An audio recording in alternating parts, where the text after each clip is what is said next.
안녕하세요. 2020년 세종시는 한 해 동안 집값이 42% 폭등했습니다. 상승률 1위를 기록했던 지역이고요. 행정수도 이전 기대감 때문에 집값이 미친 듯이 올랐습니다. 그리고 2021년부터 집값이 꼬꾸라지기 시작하더니 올해는 폭락세로 바뀌어서 하락률 1위를 보이고 있습니다. 2년 전에 과도하게 올랐던 집값이 지금 가파르게 내려가고 있는 게 자연스럽다라고 사람들은 생각합니다. 이게 세종시에서만 일어나는 일이 아니다라는 겁니다. 대구는 대구대로 또 비슷한 모습을 보이고 있습니다. 대구의 경우에 공급이 너무 많이 늘었죠. 그러면서 미분양도 늘어나고 있고요. 기존 주택 가격의 하락세도 부추기고 있는 상황입니다. 상황이 이렇게 되니까 정부에서 지난달에 지방 모든 지역에 대해 규제지역 해제를 했습니다. 하지만 약발이 전혀 먹히고 있지 않습니다. 왜겠습니까?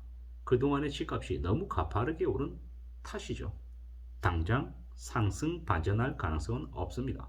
매수 심리가 극도로 위축이 됐고 기준금리 상승 또한 꺾이지 않을 거기 때문에 언론에서는 내년 상반기까지 이러한 분위기가 이어진다라고 얘기하지만 다릅니다. 저는 생각이.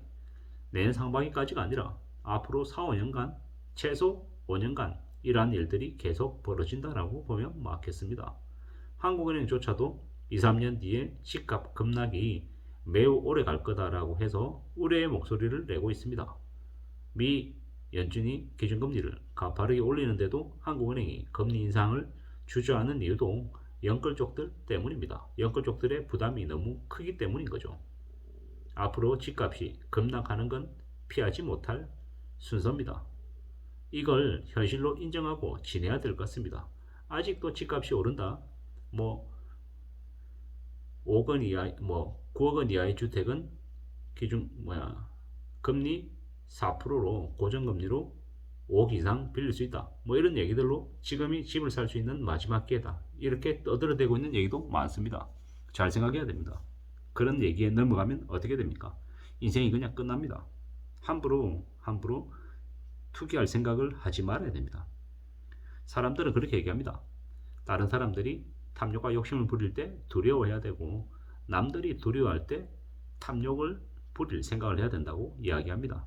그동안에 지난 한 1, 2년 동안 너무 많은 이들이 욕심과 탐욕에 찌들었습니다. 당장 부자가 될 것처럼 얘기했죠. 심한 경우에 7채, 8채, 10채 가진 사람들도 주변에 있습니다. 그들은 지금도 얘기합니다. 내가 가지고 있는 집 한두 채 팔면 부채 다 정리할 수 있어. 근데 세금이 많아서 양도소득세가 너무 높아서 집을 지금 안 팔 거야. 이렇게 얘기합니다. 지금은 안 파는 게 맞겠죠. 몇 년이 지나면 안 파는 게 아니라 못 파는 상황으로 흘러갈 것 같습니다. 제가 그 다른 영상에서 세종시 집값이 30평대가 2억대로 주저앉을 거다라고 얘기해서 욕을 많이 먹었습니다. 세종시가 30평대가 2억대로 떨어지면 대한민국 망한다라는 얘기, 너 집 없지, 너 폭락론자지, 이런저런 얘기들을 많이 들었는데요. 욕을 많이 먹었습니다. 근데 그들이 저에게 아무리 욕을 해본들 지금 세종시의 집값 하락이 막아질 수 있을까요? 아니죠. 물론 세종시 30평대 아파트 가격이 2억대로 추락하는 건 정상적인 상황은 아닐 겁니다. 매우 경제적으로 어려워진 상황, 다주택자들이 궁지에 몰려서 이자 부담 때문에 그냥 내던진 가격이 될 겁니다. 물론 그러한 가격이 고착화돼서 세종시가 평생 그렇게 된다, 수십 년간 그렇게 된다, 그렇게 생각하지도 않습니다. 앞으로 4년, 5년 부동산 시장 침체기에 가격이 그렇게 내려갔다가 나중에 다시 한 번 더 거품을 일으킬 때는 집값이 더 천정부지로 치솟을 것으로 봅니다. 지금이야 금리를 계속 인상하는 시기이기 때문에 사람들이 집을 살 엄두도 못 내고 관심도 안 가지겠지만 몇 년이 지나면 또 가격이 많이 내려가면 그 지역에 사는 실수요자들은 또 싼 가격에 살 수도 있다라는 거고요. 또 지금은 이제 내려갈 시기인 거고 나중에 어느 시점이 되면 또 바닥을 찍고 또 다시 올라가겠죠.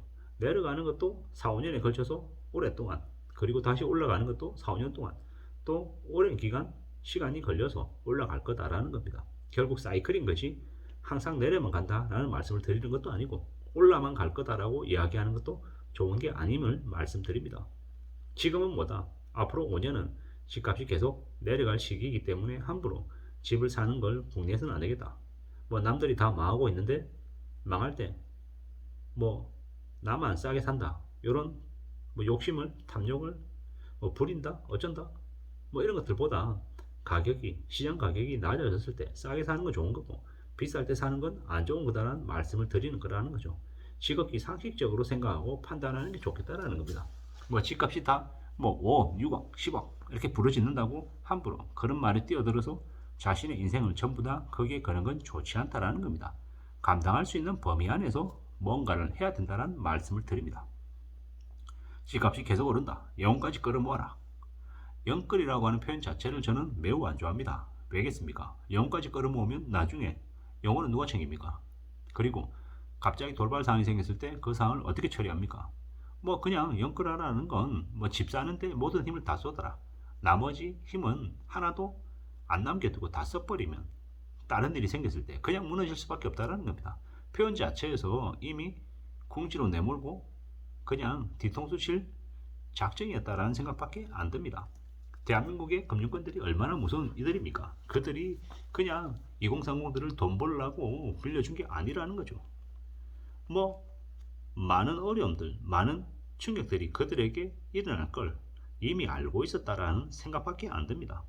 개인별 대출, 총량제, DSR 이제 시행되면서 가계대출이 관리가 되고 있고요. 그 때문에 금융권들은 돈을 받아낼 수 있냐, 못 받아내냐 이런 것들을 측정해서 자신들의 채권을 이제 더 타이트하게 관리하면서 이제 많은 사람들이 무너지게 한다라는 거죠.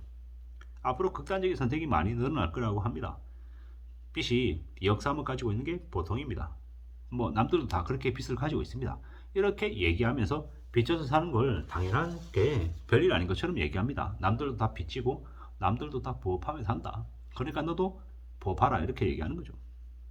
지금은 서로 잡아먹는 일이 벌어질 직전입니다. 금융위기가 터지든 아시아 금융위기가 터지든 1994년하고 비슷하다고 합니다. 고금리 리스크를 이제 내년부터 대출자들에게 금융권들이 대거 떠넘길 겁니다. 그냥 이자 부담 10% 해야 된다는 거죠. 금리 4% 5% 내던 거 2023년 되면 8%에서 10% 내야 된다는 거죠. 잘못하면 12%를 찍을 수도 있다고 얘기합니다. 살아남은 사람들은 계속 이겨나갈 것이고 성공과 부자, 빌미로 노예로 전락한 사람들은 평생 노예로 살 것 같다라는 겁니다. 소비노예, 금융노예 되라고 많은 언론과 기득권들이 부추겼죠. 세상에 공짜 있다고 선동했습니다. 하지만 세상에 공짜 없습니다. 금융권들이 앞으로 빚쟁이들을 상대로 얼마나 많은 착취와 갑질을 할지를 두고 봐야 될 것 같습니다. 이미 시작됐고 내년에는 그 지옥이 더 심해진다고 합니다. 내년, 내후년 그 이후 계속해서 경제적인 충격이 더 심해지고 빚을 진 사람들이 철저히 하청민으로 또 전락할 것임을 명심해야 될 것 같습니다. 우리는 함부로 빚지지 말고 자기가 감당할 수 있는 범위 안에서 살아갈 각오를 해야 될 것 같습니다. 이상입니다.